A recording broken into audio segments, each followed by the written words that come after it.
Good morning everyone. Welcome to filler form platform. मैं कविता योगी आज आप सबके लिए लेकर आई हूँ अपने यूजीसी नेट का पेपर सेकंड। और आप सबको तो पता ही है कि आज से हम एक नया सेशन स्टार्ट करने जा रहे हैं। तो पहले आप सब ये बताइए, आवाज आ रही है आप सभी को? एक बार कमेंट्स करके बता दीजिए सभी की आवाज आ रही है। ठीक है, तो जैसे कि आप सबको पता है, हम यहाँ पे आप और हम आपको प्रिपरेशन करवा रहे हैं हिस्ट्री के पेपर के लिए। मैं हिस्ट्री सब्जेक्ट से, और आप सब जैसे आपका पेपर सेकंड हिस्ट्री है उसके लिए मैं यहाँ पे हूँ।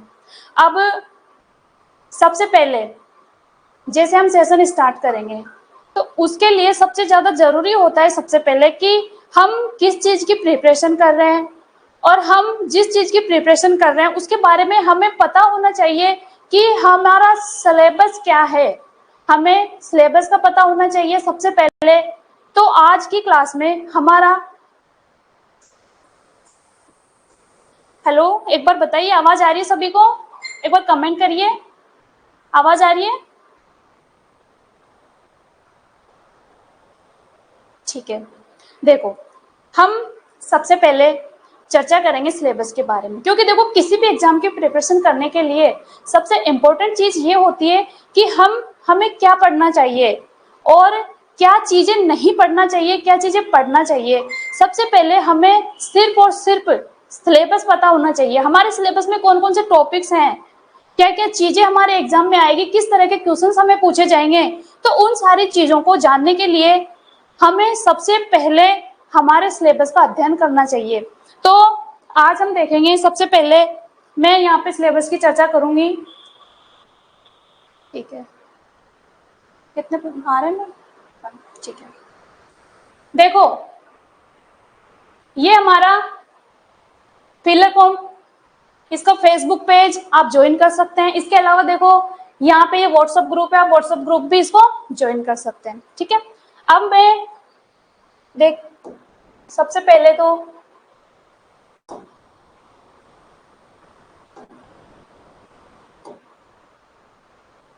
देखो ये नॉर्मल जो जानकारी है ये तो सभी को पता ही होगा कि जो हमारा एग्जाम कंडक्ट कौन करवाता है। हमारा एग्जाम कंडक्ट करवाया जाता है यूजीसी के द्वारा। ठीक है, इतनी नॉर्मल सी जानकारी तो सभी को होती है।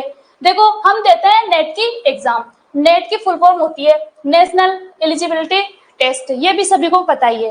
ठीक है, इसके अलावा देखो हमारा पेपर सेकंड है, ये भी आप सबको पता ही होगा। उसके अलावा ये सारी चीजें सबको पता ही है कि जैसे पेपर फर्स्ट होता है अपना, उसमें 50 क्वेश्चन आते हैं 100 नंबर के। ठीक है, हम यहाँ पे प्रिपरेशन कर रहे हैं पेपर सेकंड की। हमारे सेकंड पेपर में आप सबको पता है जैसे कि कितने क्वेश्चन, जैसे हमारा पूरा एग्जाम वो होता है वो 3 आवर्स का होता है। ठीक है,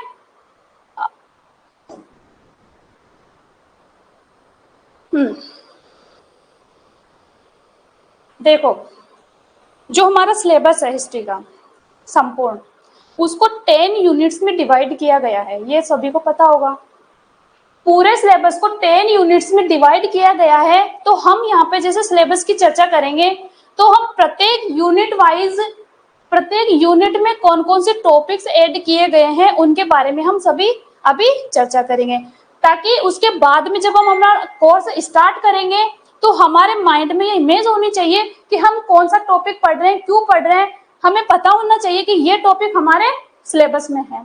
तो देखो इसमें 10 यूनिट्स होती है, यानी 10 इकाइयों में हमारा ये पूरा सिलेबस बटा हुआ होता है। तो देखो इसमें हमारी जो सबसे पहली यूनिट होती है ना, उसमें कौन कौन सी चीजें आती है। सबसे पहले ये तो सबको पता ही होगा, हम हिस्ट्री पढ़ते हैं, इतिहास पढ़ते हैं। इतिहास को अध्ययन की दृष्टि से 3 भागों में बांटा गया है। हम पढ़ते हैं प्राचीन भारत, फिर हम पढ़ते हैं मध्यकालीन भारत, और फिर हम पढ़ते हैं आधुनिक भारत, यानी ancient history, medieval history and modern history.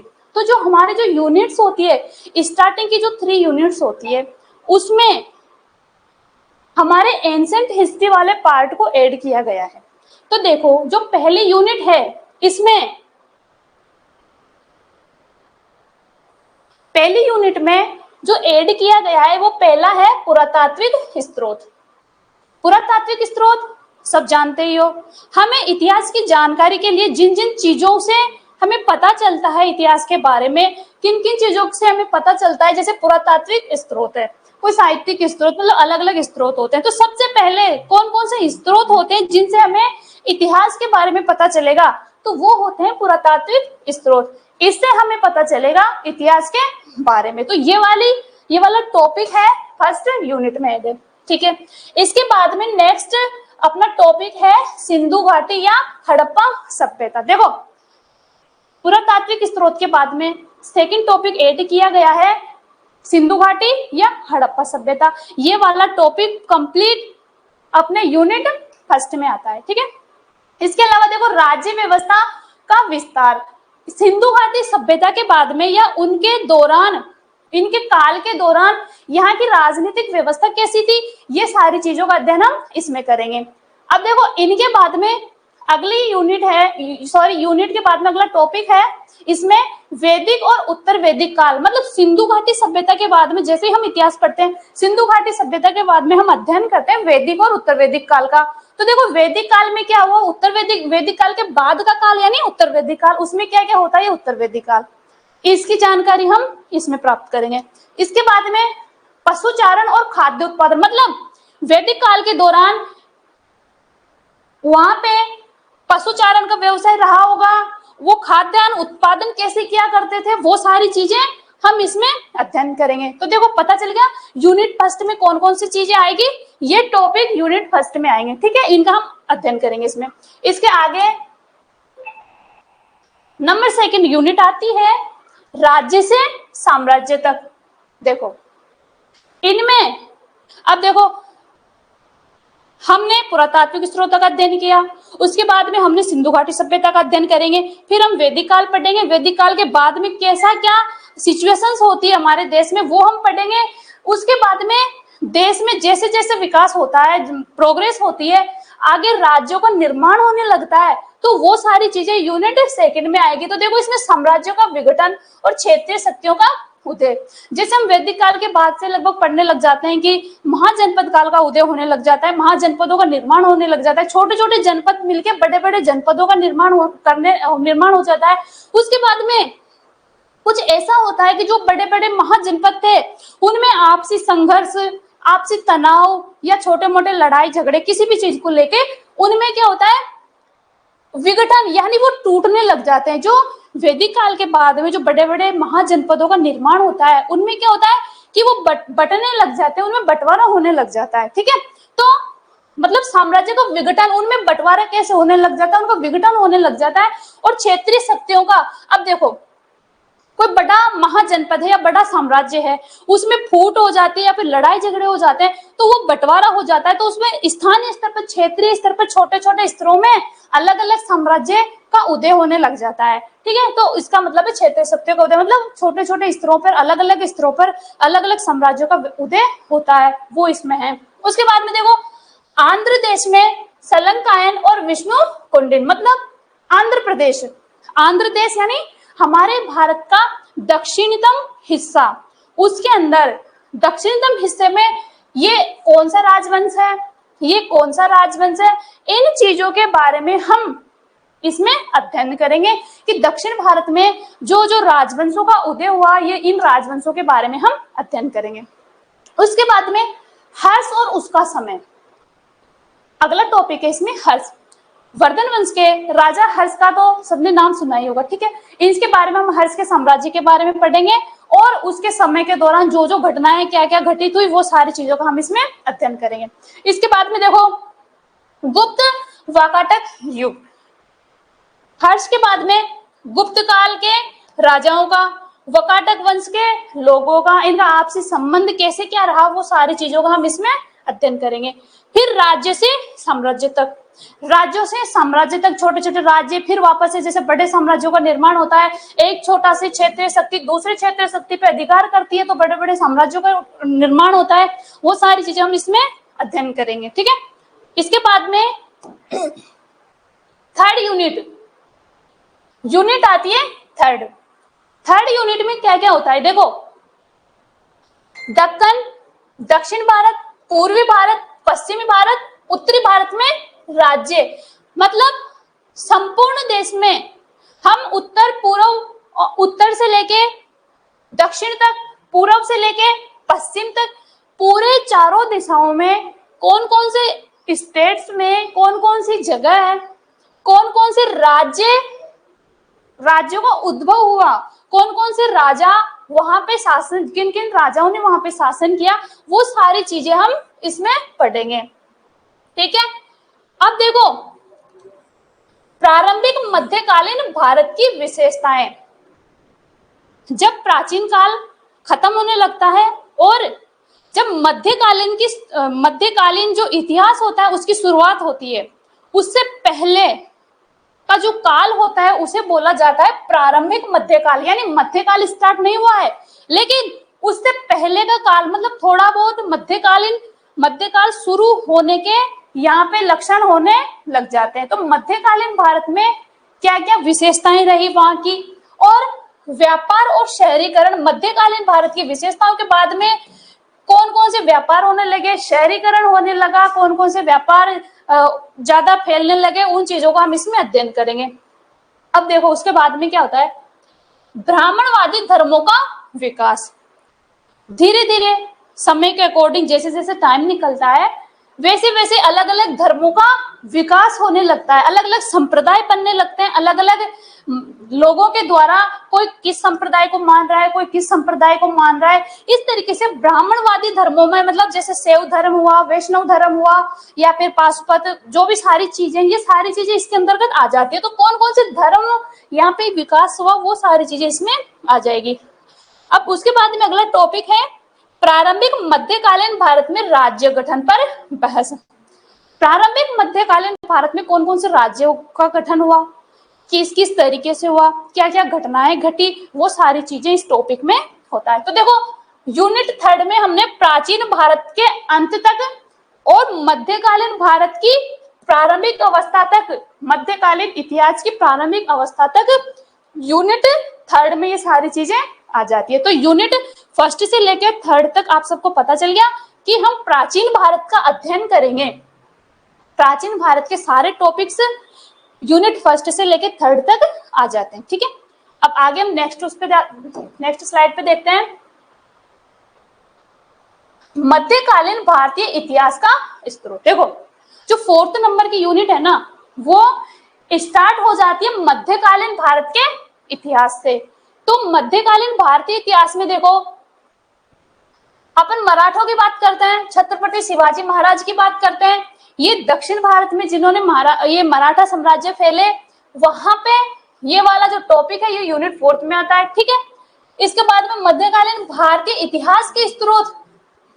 हम किसी भी चीज को पढ़ते हैं, किसी भी इतिहास को जानते हैं, तो उसके हमें कुछ ना कुछ स्रोत प्राप्त होते हैं ना, तभी तो हम उनको जानते हैं, तभी तो हमें जानकारी पता चलेगी।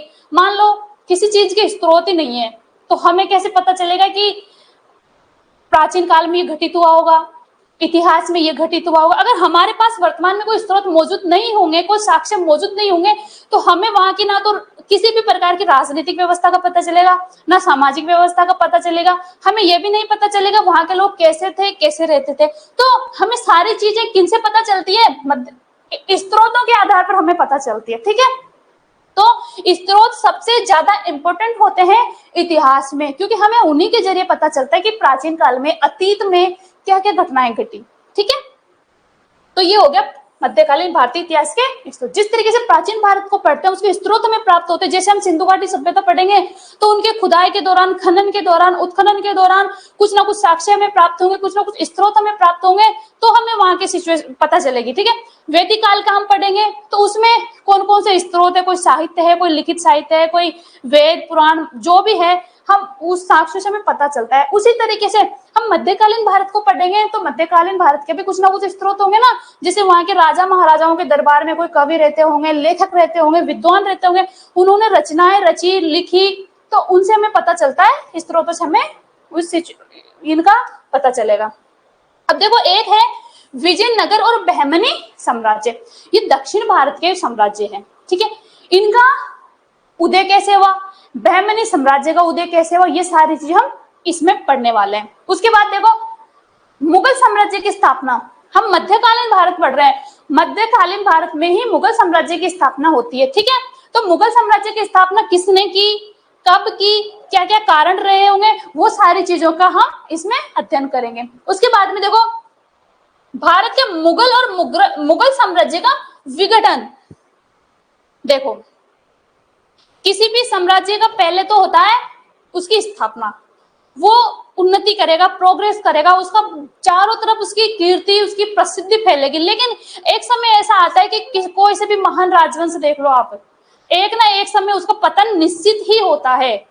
कोई सा भी साम्राज्य हमेशा के लिए लंबे टाइम तक स्थापित नहीं रहा, किसी भी शासनकाल को देख लीजिए आप।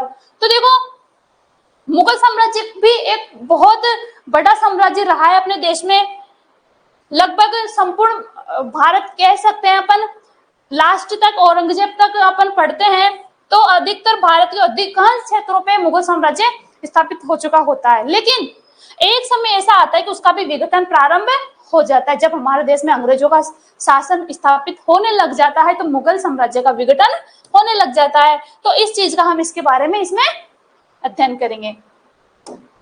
आगे देखो यूनिट नंबर 5। देखो यूनिट नंबर 5 में क्या है, प्रशासन और अर्थव्यवस्था।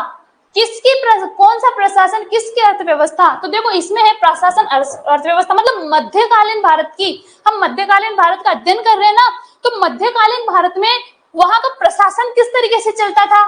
प्रशासन का मतलब समझते हो ना सभी, वहां का शासन कैसा था, वहां के नियम क्या थे, कानून क्या थे। जैसे आज के जमाने में हमारा प्रशासन अलग तरीके से चल रहा है, उस टाइम कैसा था। हमारा आज का टाइम है लोकतांत्रिक, हमारे देश में लोकतंत्र है अभी, उस टाइम लोकतंत्र नहीं था, उस टाइम क्या था, राजतंत्र था।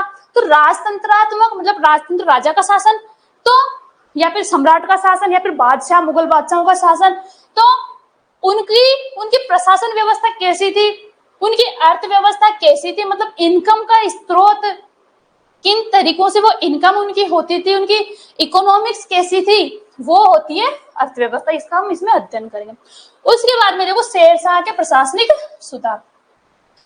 देखो आप सबको पता ही होगा, मुगल साम्राज्य के बाद में जैसे बाबर ने स्थापना की, उसके बाद में उनके पुत्र हुमायूं के बाद में कुछ टाइम के लिए शेरशाह सूरी वंश की स्थापना करता है। तो देखो उसने क्या क्या प्रशासनिक कार्य किए, वो सारी चीजों का अध्ययन हम इसमें करेंगे। अब उसके बाद में दक्कन में प्रशासनिक व्यवस्था, दक्कन मतलब दक्षिणी भारत, साउदर्न इंडिया, ओके। तो इसमें प्रशासनिक व्यवस्था कैसी थी, दक्षिण भारत में अपने किस तरीके के राज्य प्रणाली रही होगी, प्रशासनिक व्यवस्था कैसी रही होगी, उसका हम इसमें अध्ययन करेंगे। अब उसके आगे टॉपिक है दिल्ली सल्तनत और मुगलों के अधीन सीमांत नीतियां। हम दिल्ली सल्तनत के बारे में पढ़ेंगे, है ना। और मुगल मतलब मुगल मैंने बताया, मुगल साम्राज्य बाबर ने स्थापना की थी तो उनको मुगल कहा जाता है। उनके साम्राज्य में उनकी नीतियां किस तरीके थी, अपने राज्यों को लेकर, अपने राज्य की सीमाओं को लेकर, पड़ोसी राज्यों के प्रति कैसी कैसी उनकी नीतियां थी, वो हम इसमें अध्ययन करेंगे। उसके बाद में सल्तनत और मुगलों के दौरान अंतरराज्य संबंध, मतलब सल्तनत काल में और मुगलों के दौरान, सल्तनत कालीन राजा और मुगलों के दौरान उनके राज्यों में, अंतरराज्य आपसी राज्यों में उनके संबंध कैसे थे, उन सारी चीजों का हम इसमें अध्ययन करेंगे। ठीक है, ये अपने यूनिट 5 कंप्लीट हो गई। उसके बाद में देखो हम यूनिट 6 के बारे में अध्ययन करेंगे। यूनिट 6 में क्या क्या चीजें आती है, वो सारी चीजें हम इसमें देखेंगे। तो देखो मध्यकाल के संत। अब मैं आप सबको एक बात बताती हूँ, प्राचीन काल में हमारे देश में अलग अलग धर्मों का विकास हुआ, ब्राह्मण धर्म विकसित हुए, ठीक है। अब जैसे प्राचीन काल खत्म होने लगता है, मध्यकाल स्टार्ट होता है।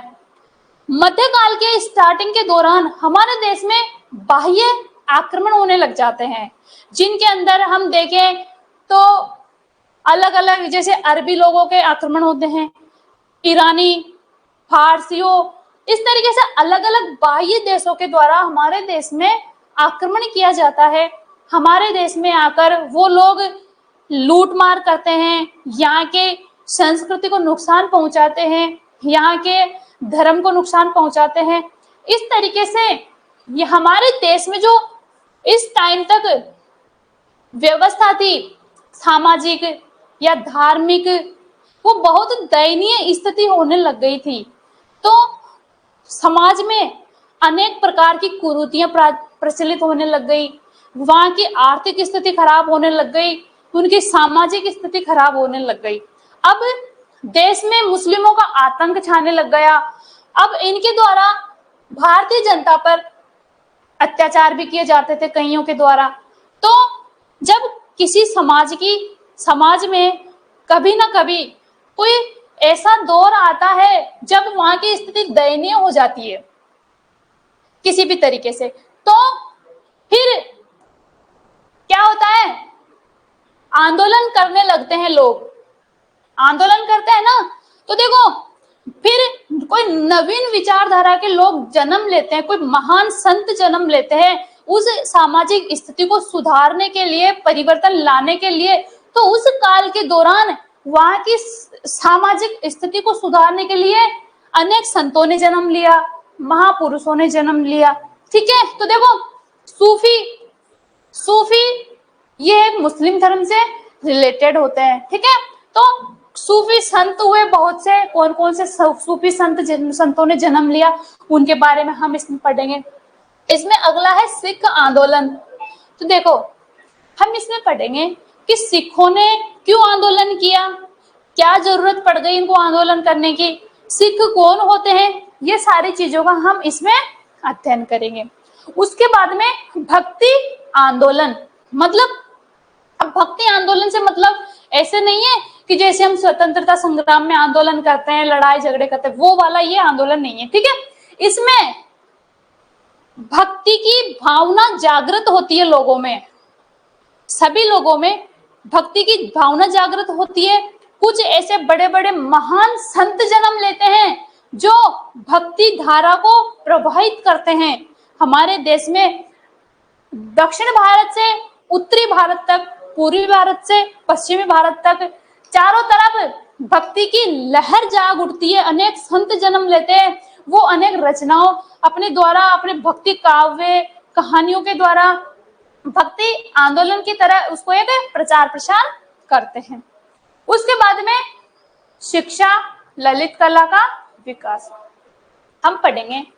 मध्यकाल में शिक्षा किस प्रकार की थी, ललित कला मतलब एक आर्ट जो होती है ना, वो इनका विकास किस तरीके से हुआ, एजुकेशन किस तरीके की थी, आर्ट कैसी थी, कल्चर कैसी थी, इनका विकास कैसे हुआ, किस तरीके से हुआ, ये सारी चीजों का हम इसमें अध्ययन करेंगे। भाई एक बार किसी को कोई कंफ्यूजन है सिलेबस में, यहाँ तक कोई कमेंट कर रहा हो है? मैम देखो सिलेबस समझ में तो आ रहा है ना सभी के, एकदम इजी वे में बता रहे हैं, कोई दिक्कत नहीं है। ये सारे टॉपिक जब हम 1 बाय 1 करके इनको पढ़ेंगे ना, बहुत अच्छे से समझ में आएगा। ठीक है, तो ये हो गया यूनिट 6 हमारा कंप्लीट हो गया। उसके बाद में हम यूनिट 7 का के बारे में देखेंगे। तो देखो हमने पढ़ा यूनिट 1, 2 और 3, ये तो एंशिएंट हिस्ट्री यानी प्राचीन भारत तक हो गया कंप्लीट। ठीक है, उसके बाद में हमने यूनिट 4, यूनिट 5 और यूनिट 6 पढ़ा। इसमें क्या हो गया, मिडाइवल हिस्ट्री मतलब मध्यकालीन भारत, ये मध्यकालीन भारत। ओके, हमने यूनिट 4, 5th और 6 में मध्यकालीन भारत का, संपूर्ण मध्यकालीन भारत का हम इसमें अध्ययन कर लेंगे। इसमें हमारा जो सिलेबस है इसमें कवर हो जाता है मध्यकालीन भारत का। 1, 2, 3 में पूरा प्राचीन भारत आ जाता है। अब देखो हम आ रहे हैं मॉडर्न इंडियन हिस्ट्री यानी आधुनिक भारतीय इतिहास।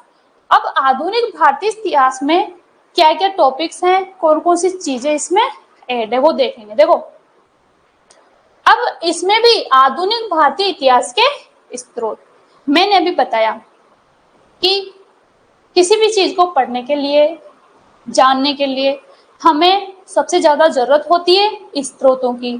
हमारे पास स्रोत ही नहीं होंगे तो हमें कैसे पता चलेगा कि अतीत में क्या घटित हुआ, कौन कौन सी घटनाएं घटी। मैं पहले भी बता चुकी हूँ यही चीज। अब वही चीज मैं बताऊंगी कि आधुनिक भारत के बारे में जानने के लिए भी हमें इनके स्रोतों का पता होना चाहिए। स्रोत होंगे तभी तो हमें पता चलेगा।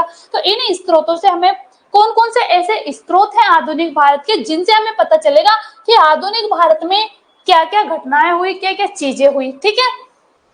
उसके अलावा ब्रिटिश शक्ति का उदय। देखो, जैसे हमने मध्यकालीन भारत में हम अध्ययन करेंगे कि मुगल साम्राज्य का उदय, दिल्ली सल्तनत का उदय, दक्षिण भारत में अलग अलग साम्राज्यों का उदय हुआ, मराठाओं का उदय हुआ, जो भी है। उसी तरीके से हमारा जो मध्यकालीन भारत है उसमें लगभग संपूर्ण क्षेत्र पर अंग्रेज अपना आधिपत्य स्थापित कर चुके थे। अंग्रेजों ने पूरे देश में लगभग अपने राजा महाराजाओं को पेंशन पे नियुक्त करके या फिर उनके राज्य हड़प के अलग अलग तरीकों से और सब जगह अपना आधिपत्य, अपना साम्राज्य स्थापित कर दिया था। तो देखो क्या किया इन्होंने कि ब्रिटिश शक्ति का उदय। ब्रिटिश शक्ति का उदय कैसे हुआ? ऐसा तो नहीं था कि अंग्रेज आए और आके डायरेक्ट बोल दिया कि हम यहाँ के सर्वे सर्वा है। ऐसे तो नहीं होता ना। आए होंगे, व्यापार करने के बहाने यहाँ पे आए, राजा महाराजाओं के साथ कांटेक्ट में आए, उनसे व्यापार के जरिए उनसे मित्रता की, फिर धीरे धीरे धीरे वहां के माहौल को देखा, भारतीय राजा कैसे हैं, इनको कैसे समझना है, कैसे इनको अपने जाल में फंसाना है। वो सारी चीजें करके इन्होंने क्या किया, धीरे धीरे सबको आपस में लड़ा झगड़ा करवा के उनके बीच में और अलग अलग तरीके अपना के और अपना आधिपत्य इन्होंने जमा लिया। ठीक है। तो हम इसमें पढ़ेंगे ब्रिटिश शक्ति मतलब ये हमारे देश में इनका उदय कैसे हुआ। उसके बाद में देखो भारत में ब्रिटिश प्रभुत्व की स्थापना और विस्तार। यहाँ तो हम पढ़ेंगे उदय मतलब एक जैसे एक बीज बोते हैं ना अपन, तो एक बीज यहाँ पे बो दिया गया ब्रिटिश शक्ति का, लेकिन उसका प्रसार कैसे हुआ, विस्तार कैसे हुआ, स्थापना कैसे हुई सभी जगह, वो सारी चीजें हम इसमें पढ़ेंगे। भारत में ब्रिटिश प्रभुत्व मतलब संपूर्ण भारत में ब्रिटिशों का प्रभुत्व कैसे स्थापित हुआ और उनका विस्तार कैसे कैसे हुआ। देखो संपूर्ण अपना भारत है, इतना बड़ा क्षेत्र है, भौगोलिक क्षेत्र, संपूर्ण क्षेत्र पर ऐसा तो है नहीं कि उन्होंने आके एक बार में ही सारी जगह पे अधिकार कर लिया। पहले थोड़ी किसी एक राज्य को, फिर दूसरे राज्य को, फिर तीसरे राज्य को, इस तरीके से उन्होंने विस्तार किया धीरे धीरे। अब उसके बाद में देखो प्रमुख भारतीय राज्यों के साथ ब्रिटिश संबंध। अभी मैंने बताया कि अंग्रेज आए, ठीक है, उन्होंने भारतीय राजाओं के साथ में संबंध स्थापित करना शुरू किया, राजाओं के साथ कांटेक्ट में आए, उनसे व्यवहार अच्छा रखा और उनको अपनी व्यापार की नीतियों में फंसाया, उनको लालच दिया। इस तरीके से उन्होंने आपसी संबंध स्थापित किए और उनके बीच में देखो फिर बाद में जाके जो राज्य, कोई राज्य आसानी से ब्रिटिश साम्राज्य को अपना राज्य दे दिया। कई राजाओं ने अपने खुद की सुरक्षा के लिए ब्रिटिशर्स ने क्या किया, उनसे हाथ मिला लिया। कई राज्य ऐसे होते थे, पड़ोसी राज्य हमला कर रहा है तो अंग्रेजों से मिलके सुरक्षा प्राप्त कर लेता था, बदले में अंग्रेज उस राज्य को ही धीरे धीरे हड़प लेते थे।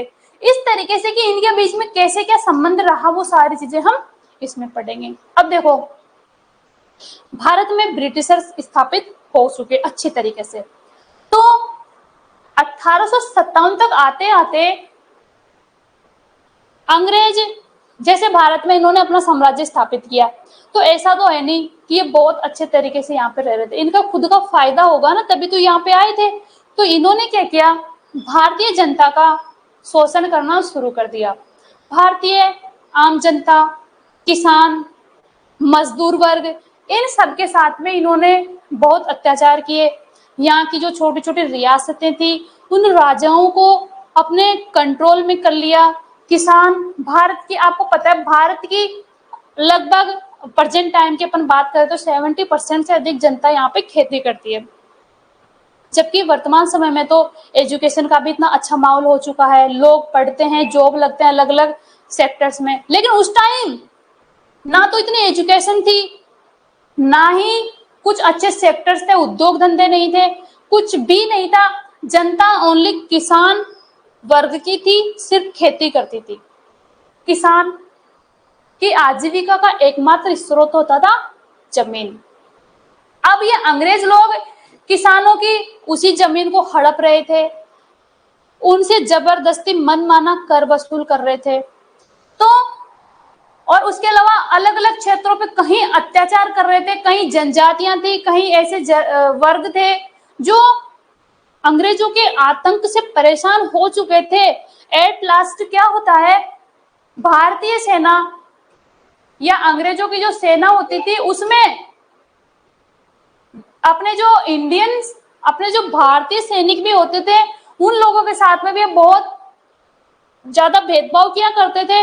तो आपको पता है वो जैसे हम 1857 की क्रांति पढ़ेंगे तो उसमें पता चलेगा कि क्रांति क्यों हुई, क्रांति के क्या क्या कारण थे। एक तो आम जनता ऑलरेडी परेशान थी इन सबसे, किसान वर्ग बहुत ज्यादा परेशान था, अपने भारतीय सिपाही बहुत ज्यादा परेशान थे अंग्रेजों के अत्याचारों से, भेदभाव से। तो अंत में एक विद्रोह होता है और उसको कहते हैं 1857 की क्रांति। तो हम इसमें पढ़ेंगे कि 1857 की क्रांति क्यों हुई, किन कारणों से हुई। जब हम इसका विस्तृत चर्चा करेंगे, हम जब वन बाय वन करके टॉपिक कंप्लीट करते जाएंगे ना, तब हमें पता चलेगा। ये अपनी यूनिट 7 हो जाएगी। उसके बाद में देखो नेक्स्ट यूनिट है यूनिट नंबर 8। इसमें औपनिवेशिक अर्थव्यवस्था। देखो औपनिवेशिक अर्थव्यवस्था मतलब उपनिवेश किसे कहते हैं, औपनिवेशिक किसे कहते हैं। बाह्य देश हमारे देश में आते हैं, हमारे देश को औपनिवेशिक देश बनाते हैं, मतलब हमारे देश में व्यापार करते हैं, हमारे देश को उनके कंट्रोल में कर लेते हैं, यहाँ की अर्थव्यवस्था को पूरी तरीके से प्रभावित कर लेते हैं। तो यहाँ पे राजा शासन किसी और देश का है हमारे देश के ऊपर, वो हमारे देश के ऊपर कंट्रोल करके रखे हुए हैं, हमारे देश के ऊपर व्यापार करते हैं और हमारे देश को की सारी अर्थव्यवस्था को वो प्रभावित कर देते हैं। तो देखो यहाँ की अर्थव्यवस्था किस प्रकार की थी। अंग्रेजों के भारत आने के बाद में ब्रिटिश जो थे वो भारत में आने के बाद में उनकी और हमारे उनकी जो नीतियां थी वो किस तरीके की थी, उनकी नीतियों से हमारे देश में क्या क्या प्रभाव पड़ा यहाँ की अर्थव्यवस्था पर, उसका हम इसमें अध्ययन करेंगे। ठीक है। उसके बाद में कृषि का विस्तार और व्यवसायीकरण। औपनिवेशिक काल के बाद में कृषि का विस्तार, किस प्रकार कृषि के ऊपर फर्क पड़ता है, और व्यवसायीकरण, व्यवसाय व्यापार कैसे क्या क्या होता है ना, उन सारी चीजों का हम इसमें अध्ययन करेंगे।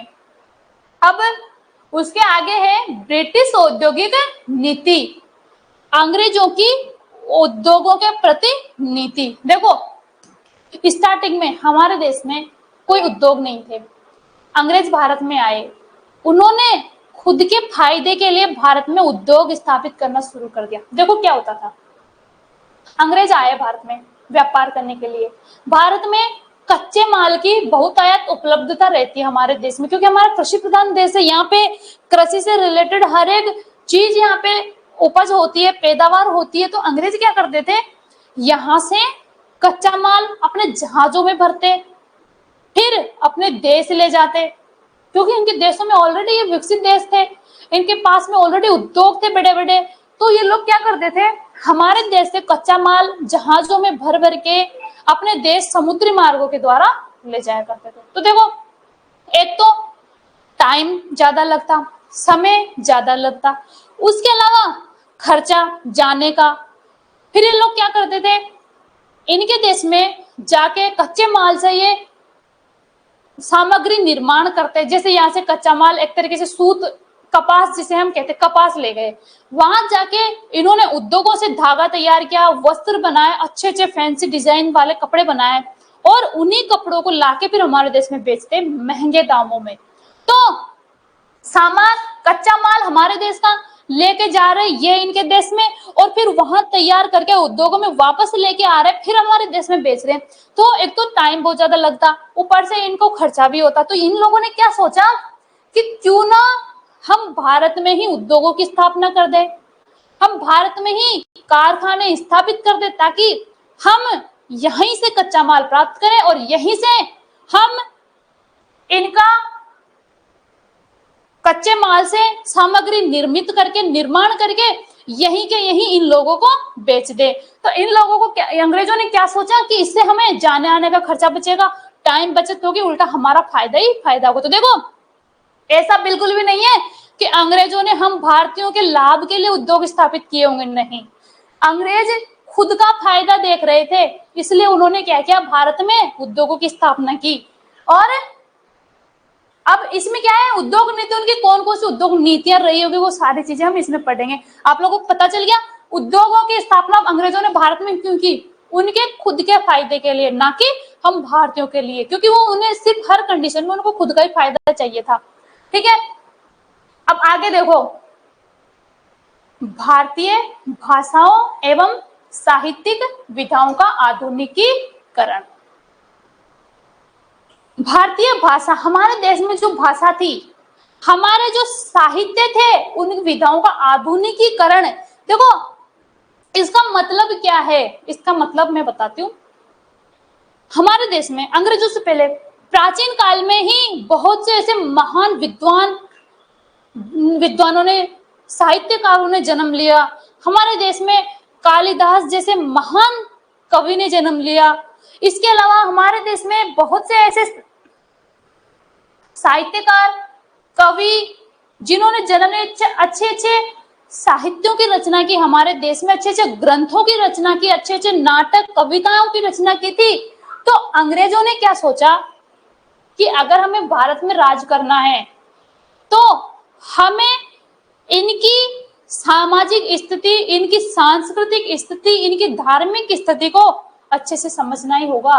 भाई हम किसी जगह जाएंगे, दूसरी जगह, तो हम वहां जाकर रहेंगे, तो वहां रहने के लिए हमें सबसे पहले उनके कल्चर का पता होना चाहिए। हम उनके बारे में जानेंगे कि ये लोग कैसे हैं, इनकी भावनाएं कैसी हैं, ये कैसे सोचते हैं, इनके विचार कैसे हैं। उन सारी चीजों का अगर हमें पता होगा ना, तो हम खुद को वहां अच्छे से सेटल कर पाएंगे। अंग्रेजों ने भी यही सोचा। अंग्रेजों ने क्या सोचा कि हमें भारतीयों के ऊपर काबू पाने के लिए हमें इनकी संपूर्ण मनोदशा को, इनके माइंडली, इनके हर तरीके के तरीकों को, हमें इनकी संस्कृति, इनके साहित्य, इनकी भाषा, इनके हर एक चीज को समझना बहुत जरूरी। इसलिए अंग्रेजों ने क्या सोचा कि हमें इन सब चीजों का पता कैसे चलेगा, हमें ऐसे पता चलेगा कि हम इनके साहित्यों को अपनी भाषा, भाई अंग्रेजों को संस्कृत आती नहीं थी, इसके अलावा हिंदी भाषा जैसे जो भी भाषाएं लिखी हुई है, तो अंग्रेजों ने क्या किया, संस्कृत साहित्य जो हमारे देश में जितने भी थे उनको इंग्लिश भाषा में कन्वर्ट करने लगे। इन साहित्यों को आधुनिकीकरण किया ताकि तब जाके वो उनको पढ़ सके, समझ सके। और आपको पता होगा, जैसे अपन मॉडर्न हिस्ट्री पढ़ेंगे ना, उसमें पता चलेगा कि अंग्रेजों ने महाभारत का भी इंग्लिश में ट्रांसलेट किया, ठीक है, गीता का इंग्लिश में ट्रांसलेट किया, और बहुत से ऐसे ग्रंथ थे अपने धार्मिक, जिनका उन्होंने अंग्रेजी भाषा में या फिर दूसरी भाषाओं में, अलग अलग भाषाओं में जो उनमें समझ सके, वो उनमें क्या किया, उन्होंने उनको ट्रांसलेट किया ताकि वो हमारे देश की संस्कृति को, हमारे लोगों की भावनाओं को, हमारे देश की हर एक चीज को समझ सके और उन पर अच्छे से काबू कर सके। ठीक है, तो इसको कहते हैं आधुनिकीकरण, मतलब साहित्यों का आधुनिकीकरण किया उन्होंने। हमारे जो साहित्य थे प्राचीन, उनको उनके समझ में आने वाली भाषा में वो कन्वर्ट करने लगे और फिर उसको समझने लगे। अब देखो परिवर्तन में भारतीय समाज, समय ऐसा आ गया था क्रांति होने लग गई थी, लोगों में आक्रोश की भावना, अंग्रेजों ने भी अलग अलग तरीके के अपने यहाँ पे हथकंडे अपनाए, तो समाज में परिवर्तन आने लगा। तो बाद में भारतीय समाज कैसा रहा, कैसी स्थिति रही, वो सारी चीजें हम इसमें पढ़ेंगे। तो देखो आप सबको पता चल गया यूनिट 8 तक क्या क्या चीजें, हम आगे यूनिट 9 का जानेंगे, 9 के बारे में। देखो यूनिट नंबर 9 है भारतीय राष्ट्रवाद का उदय। देखो क्या हुआ, राष्ट्रवाद का उदय, राष्ट्रवाद का उदय का मतलब है हमारा जो देश है काफी लंबे टाइम से हम गुलामी या दासता की जिंदगी जीते आ रहे थे। अंग्रेजों से पहले हमारे देश में मुगल मुस्लिम शासकों ने हमारे देश पर अधिकार किया, हमारे देश पे हम उनके गुलाम बन के रहे। उनके बाद में हमारे देश में अंग्रेज आ जाते हैं, लगभग 200 सालों तक अंग्रेज हमारे देश पे हमारे देश पे काबू रखते हैं, हम उनके गुलाम बन के रहते हैं। तो जो मतलब ये आधुनिक भारत की जो शुरुआत मानी जाती है, क्रांति से मानी जाती है। मतलब यहाँ पे क्या होता है, लोगों में अपने राष्ट्र के प्रति भावना उत्पन्न होने लगती है, अपने धर्म, अपने देश के प्रति प्रेम की भावना उनमें उत्पन्न होने लगती है, और भारतीय जनता जागरूक होती है और वो सोचती है कि क्यों ना हम हमारे देश को स्वतंत्र कराए, हमारे राष्ट्र को हम खुद हमारे अधिकार क्षेत्र में ले, हमें अंग्रेजों की गुलामी नहीं करनी है। तो ये लोग सोचते हैं और यहाँ पे जनता में राष्ट्रवाद की भावना उत्पन्न होती है। तो देखो इसके अंदर क्या क्या होता है, इसमें पहला टॉपिक आता है स्वदेशी और स्वराज। राष्ट्रवाद की भावनाओं में सबसे पहला नाम आता है स्वदेशी। स्वदेशी यानी स्वदेश, स्व यानी अपना खुद का, और देशी यानी अपना देश। स्वदेश अपना खुद का देश। राष्ट्रवाद का उदय होता है, जनता क्या सोचती है, लोग सोचते हैं कि स्वदेश अपना खुद की स्वदेश होना चाहिए, स्वराज्य। स्व यानी वही, अपना राज यानी अपना खुद का शासन, मतलब अपना देश और अपना शासन, ये भावना लोगों में उत्पन्न होने लगती है। उसके बाद में क्या होता है, भारतीय राष्ट्रीय कांग्रेस का जन्म होता है, भारतीय राष्ट्रीय कांग्रेस की स्थापना होती है। इसके अंदर हमारे जो वर्तमान समय में हम पढ़ते हैं बड़े बड़े नेता, वो लोग कांग्रेस के सदस्य बनते हैं। हम इसमें पढ़ेंगे राष्ट्रीय कांग्रेस का जन्म, मतलब कांग्रेस की स्थापना कब हुई। आप सबको पता है कांग्रेस की स्थापना A.O. होम के द्वारा की जाती है। ये सारी चीजें हम विस्तृत रूप से डिटेल से हम जब हम पढ़ेंगे ना, तब हम इसकी चर्चा करेंगे। तो देखो इसके अंदर हम अभी सिर्फ टॉपिक की चर्चा कर रहे हैं कि इसका जन्म मतलब क्या, कौन कौन से इसमें टॉपिक आते हैं। उसके बाद में सबसे इंपॉर्टेंट देखो B.R. अम्बेडकर, मतलब भीमराव अम्बेडकर। यूनिट नंबर 9 में भीमराव अम्बेडकर को हम पढ़ेंगे, ठीक है। इनके बारे में तो सब जानते ही हैं क्या, ओके। इन्होंने दलित वर्ग के लिए, और सबसे ज्यादा ये इंपॉर्टेंट है, हमारे देश के संविधान निर्माण के लिए इनको जाना जाता है। इन्होंने हमारे देश के संविधान के लिए निर्माण के लिए इन्होंने ये अलग अलग देशों में गए, वहां जाके उनके संविधानों का अध्ययन किया, वहां से डाटा एकत्रित किए, वहां के नियम कानून जो जो अच्छे हमारे देश के लिए इनको लगे उन सबको एकत्रित किया, और हमारे देश के संविधान निर्माण में इनका बहुत बहुत इंपॉर्टेंट रोल होता है, ठीक है। उसके बाद में देखो गांधीवादी जन आंदोलन। गांधी जी का जन्म हो चुका होता है पहले। अब गांधी जी अंग्रेजों के खिलाफ लड़ाई लड़ने में एक सबसे मजबूत स्तंभ के रूप में जाने जाते हैं। गांधी जी शांति और अहिंसा के प्रतीक माने जाते हैं, सबको पता ही है। तो गांधीवादी आंदोलन कौन कौन से हुए, वो सारी चीजें हम इसमें पढ़ेंगे। गांधी जी ने कौन कौन से आंदोलन चलाए थे अंग्रेजों से, और हमारे गांधी जी को लेके कौन कौन सी चीजें हुई, क्या क्या प्रभावित हुआ यहाँ पे, वो सारी चीजें हम इसमें पढ़ेंगे। उसके बाद में अपना इतिहास का लास्ट जो टॉपिक बचता है वो आता है आजादी के बाद भारत। जब हमारा देश आजाद हो चुका होता है 15 अगस्त 1947 को, उसके बाद से हमारे देश में अब तक क्या क्या परिवर्तन हुए, कौन कौन सी घटनाएं, मतलब छोटी मोटी समाज के लिए उन सारी चीजों को हम पढ़ेंगे आजादी के बाद के भारत में। इस टॉपिक में हम पढ़ेंगे कि आजादी के बाद हमारे देश में कैसे कैसे स्थितियां रहती है, वो सारी चीजें हम इसमें पढ़ेंगे। तो देखो अपने यूनिट नंबर 9 भी कंप्लीट हो चुकी। उसके बाद में हम बात करेंगे यूनिट नंबर 10। देखो अब जो यूनिट नंबर 10 है ना, ये थोड़ी जो 9 तक अपनी जो यूनिट्स रहती है वो अपने इतिहास के बारे में रहती है। अब जो यूनिट नंबर 10 होती है ना, इसमें हम खुद इतिहास के ऊपर चर्चा करेंगे कि इतिहास क्या है, व्हाट इज हिस्ट्री, इतिहास क्या है। हम इतिहास के बारे में पढ़ेंगे कि हम यूनिट 1 से 9 तक हम पढ़ते आ रहे हैं इतिहास इतिहास इतिहास। तो हमें ये भी तो पता होना चाहिए ये इतिहास क्या होता है। तो हमें यूनिट नंबर 10 में इतिहास के बारे में पढ़ेंगे। इतिहास में दायरा, महत्व, निष्पक्षता, पूर्वाग्रह। इतिहास का क्या दायरा होता है, इतिहास का महत्व क्या है, हम क्यों इतिहास पढ़ते हैं, निष्पक्षतापूर्ण, पूर्वाग्रह, मतलब इतिहास के बारे में हम पढ़ेंगे कि इतिहास, देखो किसी ने इतिहास लिखा, कोई पुस्तक लिखी, कुछ भी लिखा, क्या उसने निष्पक्ष रूप से इतिहास लिखा या उसने उसकी पुरानी सोच के आधार पर उसने इतिहास लिख दिया, जैसी उसकी मानसिकता थी, जैसी उसकी थिंकिंग थी, उसके बारे में हम इसमें अध्ययन करेंगे कि इतिहास कैसे लिखा, क्या हुआ।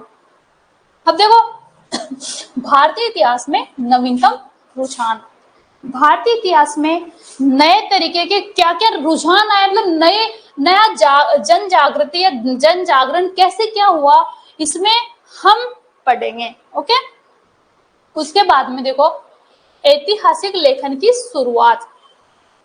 हमने अब तक इतिहास की चर्चा की, लेकिन हम क्या कभी ऐसा ख्याल आता है कि इतिहास कब से शुरू हुआ, इतिहास का लेखन कब से शुरू किया, सबसे पहले इतिहास किसने लिखा, किसी ना किसी ने तो शुरुआत की होगी ना इतिहास की। तो देखो हम इसमें पढ़ेंगे इतिहास लेखन की शुरुआत कब से होती है, कौन करता है। तो देखो हम इसमें पढ़ेंगे ग्रीक, रोमन और चर्च, ग्रीक इतिहास, रोमन इतिहासकार, इन सारी चीजों के हम इसमें अध्ययन करेंगे।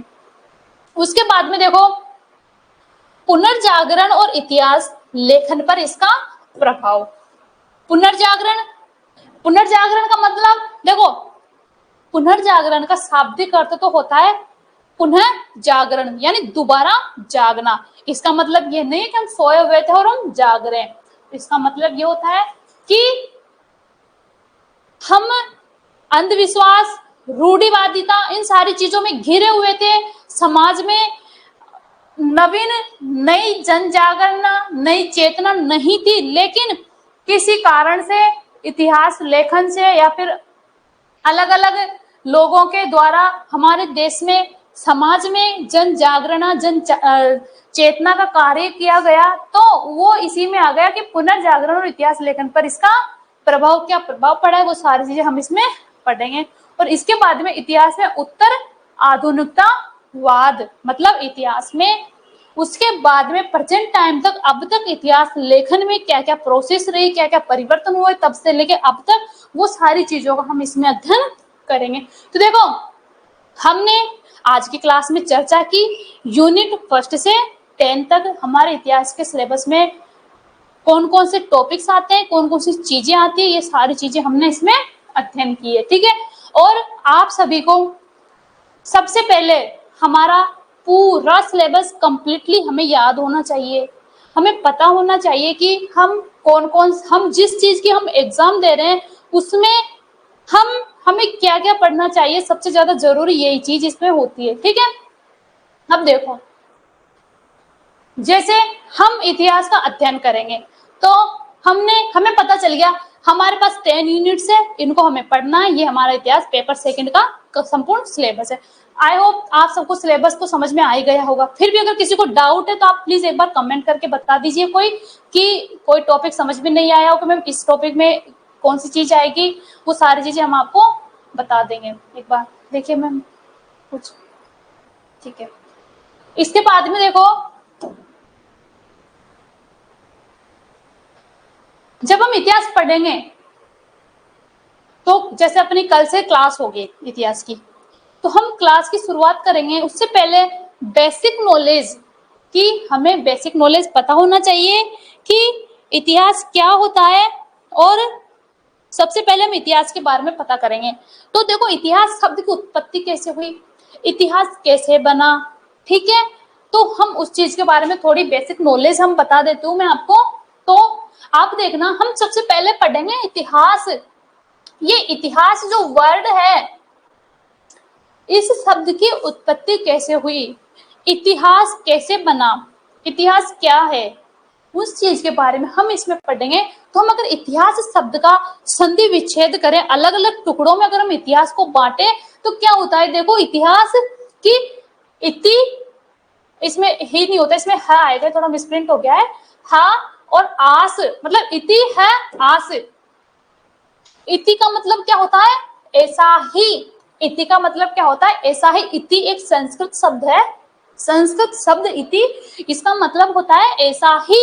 और है होता है, इसका मतलब निश्चित, निश्चित रूप से। आस यानी था, आस भी एक संस्कृत धातु रूप का शब्द है, उसमें इसका मतलब होता है था, यानी भूतकाल में, यानी पास्ट में इसका चलता है, चलते हैं रूप संस्कृत में। तो आस मीन्स था, यानी घटित हुआ, हो चुका।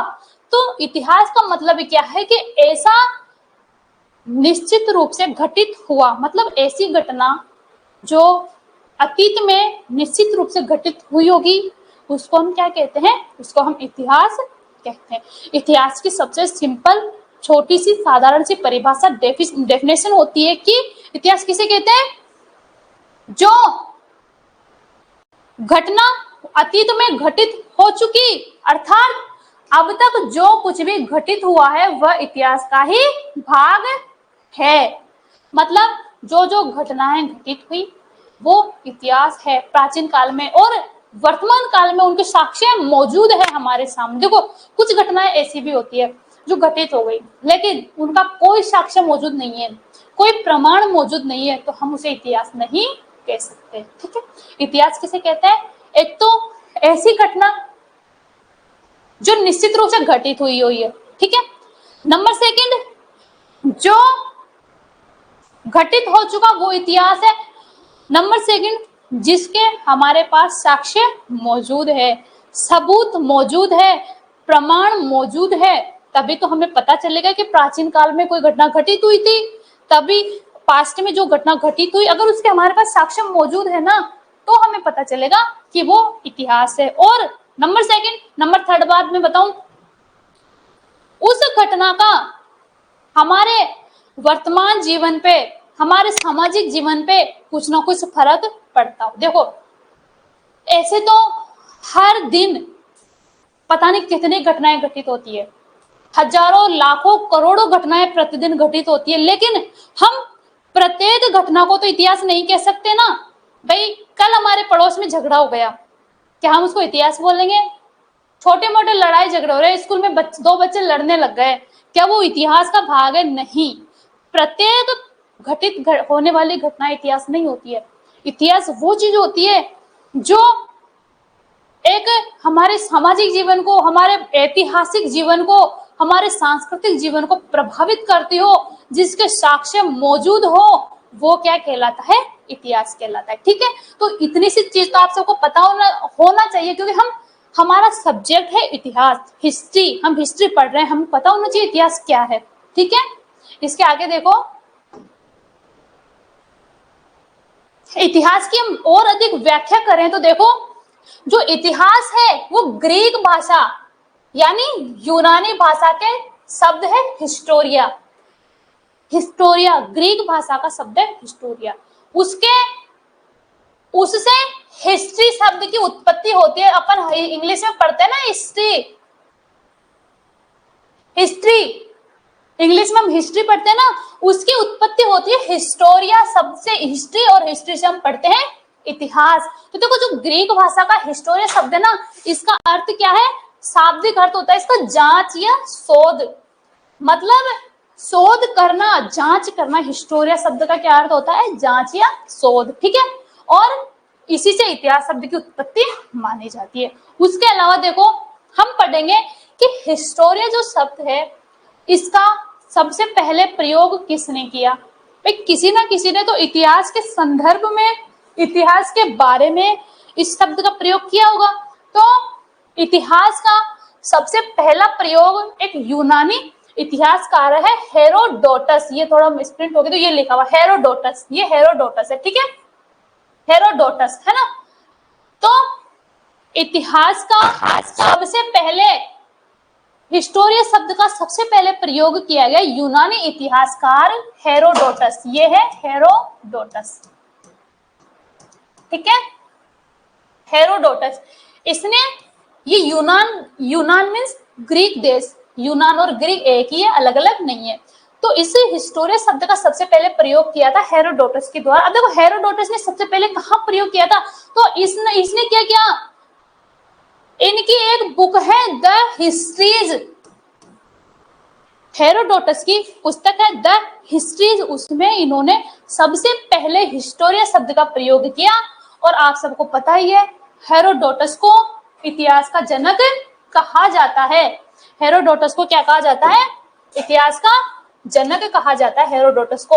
अब देखो हेरोडोटस को इतिहास का जनक किसने कहा, एक व्यक्ति थे सिसरो, सिसरो नामक व्यक्ति ने हेरोडोटस को सबसे पहले इतिहास का जनक कहा। ये इतिहास का जनक किसने कहा, सिसरो ने कहा। किसको कहा, हेरोडोटस को कहा, ठीक है। और ये चीज सबको याद होनी चाहिए कि हेरोडोटस ने हिस्टोरियन शब्द का सबसे पहले प्रयोग किया, किसमें किया, अपनी पुस्तक द हिस्ट्रीज में इसने हेरोडोटस शब्द का प्रयोग, हिस्टोरियन शब्द का सबसे पहले प्रयोग किया हेरोडोटस ने, ठीक है। ये हमने इतिहास की व्याख्या कर ली, इतिहास की हमने अपने भारतीय जो शब्द है इतिहास, इसका भी हमने एक्सप्लेन कर लिया अच्छे से। इसके बाद में हमने हेरोडोटस के बारे में पढ़ लिया, विश्व इतिहास का जनक हेरोडोटस को माना जाता है। सबसे पहले इतिहास लेखन का जो कार्य किया वो हेरोडोटस के द्वारा ही किया गया था, ठीक है। अब इसके आगे देखो, अभी मैंने बताया हिस्टोरिया, वो हम पहले बता चुके। हिस्टोरिया कौन सी भाषा का शब्द है, ग्रीक भाषा का शब्द है, ठीक है। और यहाँ पे इतिहास, यहाँ पे हिस्ट्री, ठीक है, हिस्ट्री है ये कौन सी भाषा, इंग्लिश भाषा का ये वर्ड है, ठीक है। हिस्ट्री इंग्लिश भाषा का शब्द है, जबकि हिस्टोरिया ग्रीक भाषा का शब्द है, ये चीज ध्यान रखना आप। इसके आगे देखो, अब देखो हम इतिहास पढ़ रहे हैं, ठीक है। अब हम किसका इतिहास पढ़ेंगे, हम हमारे देश का इतिहास पढ़ेंगे। हमारे देश का नाम क्या है, भारत। हमारे देश का नाम क्या है, भारत। हम भारत का इतिहास पढ़ेंगे। तो देखो हमें थोड़ी बेसिक नॉलेज सबसे पहले ये पता होनी चाहिए, हमें हमारे देश के नाम का तो इतिहास पता होना चाहिए कि हमारे देश के जो नाम है, हमारे देश का जो नाम है इसका क्या इतिहास है। हमारे देश का नाम भारत ही क्यों रखा, कुछ और क्यों नहीं रख दिया, है ना। तो देखो हम आज इसकी थोड़ा इनके बारे में थोड़ा पता करेंगे कि हमारे देश का नाम भारत क्यों रखा, हमारे देश का नामकरण कैसे कैसे किस किसने किस तरीके से किया। तो देखो सबसे पहले हम पढ़ेंगे हमारे देश का नाम भारत। अब आप सबको पता ही होगा, महाभारत सबने देखी होगी, शुरू से ही हमारे धार्मिक ग्रंथ माने जाते हैं, महाभारत रामायण। तो देखो महाभारत में एक राजा होता है दुष्यंत, राजा दुष्यंत की पत्नी होती है शकुंतला, ठीक है। राजा दुष्यंत की पत्नी शकुंतला और राजा दुष्यंत कहाँ के, महाभारत कालीन, महाभारत की रचना किसके द्वारा की गई थी, वेद व्यास जी के द्वारा। तो देखो महाभारत कालीन राजा दुष्यंत और शकुंतला उनकी पत्नी थी, उनके पुत्र का नाम था भरत। कहा जाता है भरत एक महान प्रतापी राजा हुआ। ऐसा राजा कहते हैं कि बचपन में ये ऐसा बालक था, बाल्यावस्था से ही, कि शेरों के साथ खेला करता था, सिंहों के साथ ये बच्चा खेला करता था। जब ये बच्चे के रूप में छोटा था, ये बड़ा होकर ये महान राजा बना। तो जिस देश में इतने महान राजा पैदा हुए जो शेर के बच्चों के साथ खेलते हैं, इतने महान, तो उसके नाम पर हमारे देश का नाम भारत रखा गया। एक मान्यता के अनुसार, एक मान्यता ये मानी जाती है, हमारे महाभारत कालीन राजा दुष्यंत और उनकी पत्नी शकुंतला के पुत्र भरत, जो इतना महान शासक था कि बाल्यावस्था में सिंह के बच्चों के साथ खेला करते थे, उसके इसी महान वीर पुत्र के नाम पे, वीर राजा के नाम पे हमारे देश का नाम क्या रखा गया? भारत। ठीक है।